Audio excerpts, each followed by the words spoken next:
Hey, Empowered Soul Network, it's Paul again. Had a great interview this morning with someone from Norway on adventure, and I am all the way across the pond, back all the way across the United States to Phoenix, Arizona, with another amazing service provider, Karen Seltz. She's calling in from Phoenix. She is a rapid resolution therapist, and I remember Karen, you and I talked about this in another interview earlier in the year, and I was fascinated by that. So I want to welcome you to Empowered Soul Network, and let's just dive right into it. What is resolution therapy and the rapidity of that? Thank you so much for having me, Paul. It's great to be back with you. I really appreciate your authenticity and your easy style. So it's fun. I'm excited to be with you. So rapid resolution therapy is a way of getting things that have been stuck in your mind, meaning they came in big because they were shocking, disturbing, or traumatic, getting them resolved, meaning your mind gets that they're no longer happening, and put them into long-term storage. Wow, drop the mic on that. I mean, there you go. That's the fundamental, just basics. So tell us a little bit about what led you to do this work and how you discovered it, and maybe some of the challenges you went through that guided you towards this. Yeah, well, it started pretty early. I think I felt like I was different than other people. I Mhm. felt disconnected, and I was what people would say now, a people pleaser. And I was constantly changing what I was doing, who I was being, how I was responding to keep approval. And that led me to this deep loneliness inside. Like I felt so isolated and I had no idea who I even was. So the thoughts never occurred to me that if people really knew me, they wouldn't love or accept me because I didn't know who I was. So fast forward, I became an addict. I became extremely depressed and I had anxiety, I had ADHD, and I found this rapid resolution therapy, and it changed absolutely everything. And it was so fast. I did 4 hours of it. It changed everything for me. What do you think is the fundamental place where that change pivots out of? The change is rooted where? It's in the subconscious mind, which a lot of people are beginning to get educated on the subconscious mind, but I didn't really know that much about it until I did. And it is responsible for 95% of everything you think, feel, believe, and do. And many people think that they are choosing to do certain things. Like, why do I keep sabotaging my diet or my relationships? Or why this, why that? It's not your fault. It's not coming from your conscious mind. It's these programs that are so set in here and designed to keep you alive. It's just this part of the mind is so primitive. It's not that smart. It's like as smart as a 4-year-old or a goat, and it is running the show.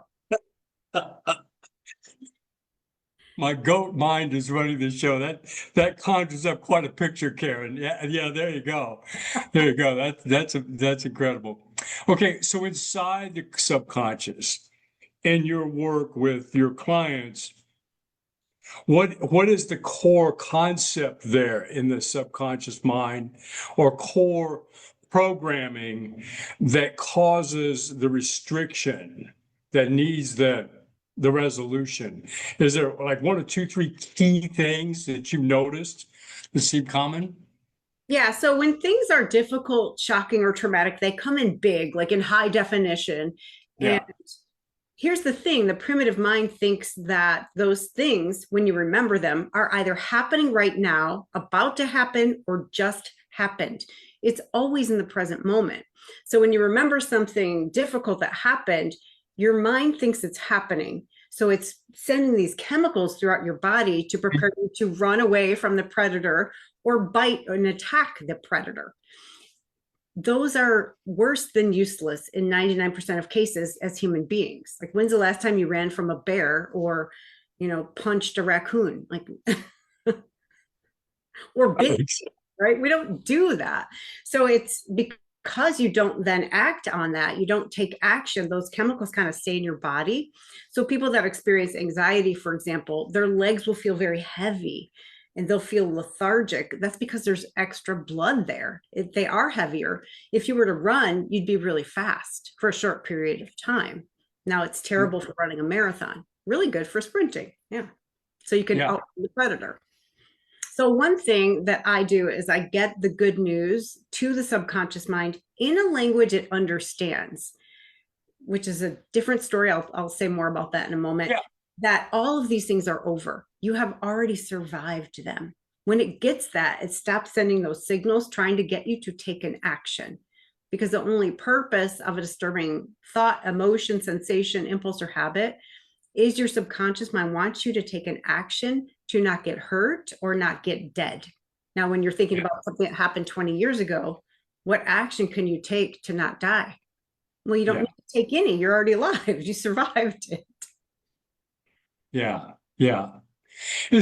Are there concepts there that seem common, like self-doubt, or, that, and yes, maybe they became because of situation with parents or growing up or something like that, but the energy self-doubt, the energies of feeling of a lack of acceptance, or, some kind, or like you were talking about, the fear of the unknown, or have you noticed some common links for like people here in America, for example? Cultures are very different. So have you noticed anything like that?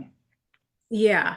And I don't know how, like you said, like for North America or for the Western world, for sure, fear of judgment is a big one. And it starts when we're little. We're reading the faces of our caregivers, because parental disapproval equals abandonment. A child knows they can't care for themselves, and without their parent, they're going to be abandoned. They're going to die. They know it. And that keeps going. When you get to school, it's not like you're encouraged to move around if you learn better that way, or to ask stupid questions or curious questions, where children are to be seen and not heard, all that stuff. And then to make it worse, or exaggerated, there's this always viewed, always judged component of you better be good or you're going to burn in hell, religion, God. So children are terrified that they're always being viewed and they don't want to make a mistake. Or Santa Claus, you better, he knows if you've been bad or good, so be good for, all that stuff. So children are absolutely terrified of making a mistake. And then when they turn 18, we're like, okay, you're an adult now, go take risks, go apply for all these jobs where you're going to get rejected 99 times before you get one. And they don't have the programming for that. It's frightening. Being rejected equals abandonment equals death. Yeah, I mean, and all the tentacles or subtopics of all that. It's like the fear of the feelings of not belonging, the fear of being left out, the fear, all those things are little aspects of what you're talking about there. It's amazing, how we allow that programming. We don't even know that's happening. As children, we don't know what's happening, unless you're like one of my granddaughters who's completely unconventional. She doesn't give a crap about, who you're saying or what you're saying and all that. She is going to organize and orchestrate and do something in the way that to be fair, her mom and dad grew up in this kind of an environment of self-help and self-discovery. So they treated her more like that than say you and I may have been taught as kids in school, and you're supposed to sit and shut up and follow the rules and all that kind of stuff. So I love hearing that. Like, what a big difference it makes. And you have living proof. Like, this is what's possible when children are given this free reign, almost not free reign, but the freedom of expression, out judgment. And think about what it would have been like for us if we never heard good boy, good girl, or bad girl, bad boy. I mean, that stuff gets in there at such a young age. And our brain waves are very, very slow when we're young. So it's like being in a hypnotic trance. Like everything that comes in, we accept, believe, and surrender to it as if it's fact. And then we spend the rest of our lives in therapy or self-help books trying to figure out, how to fix it. Yeah, yeah. Well, hence the work that you and I do. I mean, it's that helping raise and uplift, people. My mentor used to say healing is the restoration of the life force. Mm. So what I hear you say is the rapid resolution is the restoration of what's real, what's true about that individual, right? Can you speak to that a little bit? Absolutely. So I put it like this. One of the things the subconscious mind responds to is stories and metaphors. So I use them Yeah. a lot. So say you came over to my house and I said, man, Paul, my sink is broken. Call the plumber. Got to get the sink out, the garbage disposal out. And you're like, what's going on? And I turn it on, the garbage disposal, and it's making a bunch of noise. And you turn it off and you reach your hand there and you pull out an avocado pit. You turn on the garbage disposal, like, Karen, sweetie, it works fine. You don't need a new sink. You don't need a new garbage disposal. It's the same with your mind. All those things that came in big, they're like avocado pits. Yeah. There's nothing wrong with the way your mind is hardwired. There's nothing wrong with the software. It's just stuck data. That's it. So when the subconscious mind gets it, those things are no longer happening. It stops sending energy there to fix them. And then all your energy becomes present and available right here, right now.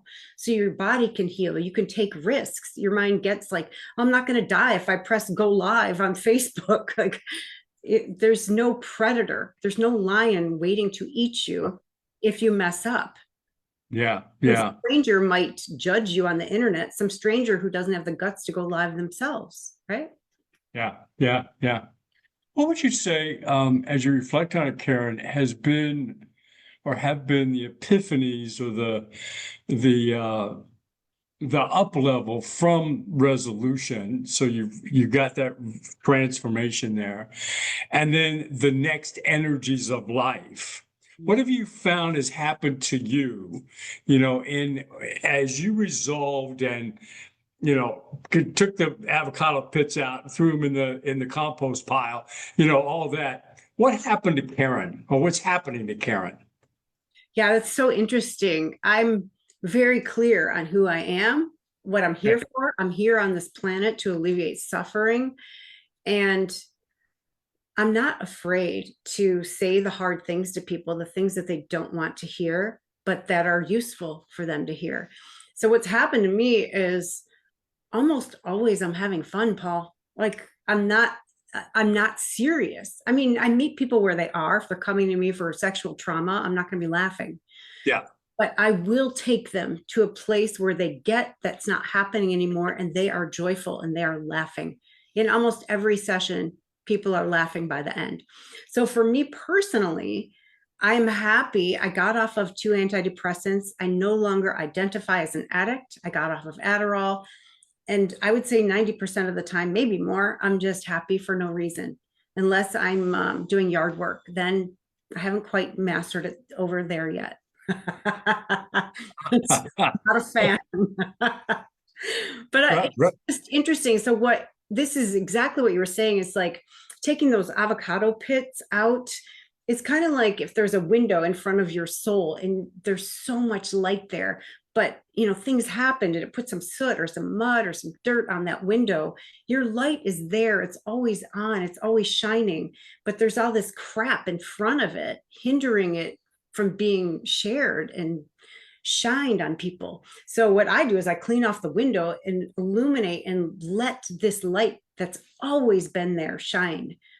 And then the fear of doing those things that would be good to have done diminishes. Now we want to keep a little bit of it because it gives us a little bit of excitement. We don't want to sound like our 8th grade history teacher. We want to be excited, right? Yeah. So like a tiny bit of an edge, I think is good. Yeah. Well, you reminded me of a quote that I heard some time ago. It said, "There's no mountain high enough that can block the sun." It's a pretty powerful statement because the dirt on the window you were talking about, and and so on, those pictorials that we're creating here can be very powerful for people when they they're experiencing that. Though in marketing classes, they talk about finding your avatar. Who's your great client? Who's your best one? And I would say, if you want to know who your best client is, just look in the mirror. Because they're going to be like that, like attracts like. That affinity is going to happen there. So who are you? What are you doing? And that's what I hear you saying is that as I get more happy, I'm happy for my clients, and it self-generates. Yeah, for sure. I just did. So usually, you asked about rapid before. I do between 1 and 3 sessions with people. And Right. Yes. so yesterday I met with a woman who, after she was reporting in after her second session, and she came to me for insomnia. And she's, for me, she's a young mother. And she was so tired that she didn't have the energy to do things with her kids. And she's like, I'm sleeping fine. Like, I went for a bike ride with my kids. I'm engaging with them. I'm having fun. I'm like, oh, like that is the stuff I live for. Like those Yeah. moments, she's never going to get that time back with her kids. And she's enjoying it. They're enjoying her. They get to see the real her, not this shell because she's not sleeping. Yeah. I hear, I'm reading into that too, Karen, that a piece of the work that you're doing is to help somebody see the positive things that they have done or that they are doing. Hey, look, you know what? You're being successful here, and then helping the overlay on that piece to become the bigger picture, right? That's such a great point. I can tell you've done a lot of work because a lot of people don't get that. But the mind is wired for survival. So it's always looking for the gap. Like, what did I Yeah. miss? What did I mess up? And it takes training to actually train your mind to look for what went well. What did I do well? Where did I experience love and joy and kindness in the world? But it's pretty simple when you set the intention. You go out and say, oh gosh, what did I do well? Or what did I do, period? So, for example, if I'm working with an entrepreneur and they want to show up on camera, did you do it or did you not do it?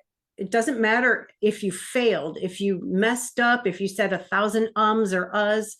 Did you do it or did you not? Celebrate the fact that you did it. So, yes, absolutely. And look for and acknowledge with gratitude, like appreciation, what you did that you wanted to do, period, Yeah. or what that you wanted to experience. And, that comes back full circle too, because, here in North America, one of the Western cultures, that judgmental thing, it's constantly making us look at the glass half empty rather than half full. Or we evaluate all the mistakes that we've done, and probably 90% of things are doing well, but we get caught in that 10%, trying to perfect it, and all of that, and we lose the reality of look at life. You've had children. They're great. They're kids. They've grown up. Look at what you've done. All those kinds of things. So true. And so many people will say what you focus on expands. We in Mm. RRT, we say what you appreciate appreciates, but you don't have to be appreciating it. It could be something that you don't like, oh gosh, look how fat my thighs are. You're going to notice them a lot if you think that. So Yeah. notice a part of your body that you do like, that you are happy with. Yeah. Yeah. Well, fascinating. This is just fascinating, Karen. I love talking to you. I love the way you create picture books. The kids now, they read the graphic books, that have it's like the comic books with all the little bubble things, and there's stories now about Barbie in graphic books, and that picture energy is just very powerful. So really appreciate how you bring all that out for us. How can people reach out and connect with you as we begin to wrap up here? I am in all the places, Instagram, Facebook, TikTok. You can find me under my name, Karen Seltz. My website is karenseltz.com. And on there, if you're interested in finding out more about rapid resolution therapy, there's lots of videos and information on there. And you're also welcome to book a complimentary call to see, if this would work for you. I do not say yes to everyone. If I'm not very confident that I can help you, I will not say yes. I'll refer you to someone else. Beautiful, beautiful. Any last parting words of wisdom for us all out in Empowered Soul Network, Karen? Yeah. Absolutely. There is nothing wrong with you. There never has been anything wrong with you. If you're feeling any disturbing emotions or thinking any disturbing thoughts, it is just stuck data, like those avocado pits. And it's so easy and quick and painless to remove them and put them into long-term storage where they don't affect you anymore. It's just like, hey, tell me about the time you were bullied in third grade. It is exactly the same as what'd you have for dinner last Tuesday. Like Yeah. there's zero reaction in your body, zero thought like that shouldn't have happened. And it is very fast. And you deserve to be happy and free. Yeah, you just reminded me. Well, if there's an avocado pit, that means that I ate an avocado and it was probably good. I gotta remember what happened, that, hey, I enjoyed that avocado. That's awesome. Karen, thank you so much for being a part of the Empowered Soul Network today. Stick around for just a minute and we'll do our takeaways and so on after we get done with the live. Really appreciate you. Everybody, reach out to Karen. She's got some great stuff. If you want to feel happy just talking to somebody, talk to Karen. Thank you, Paul. Talk to you Thanks later, everybody Karen. for watching.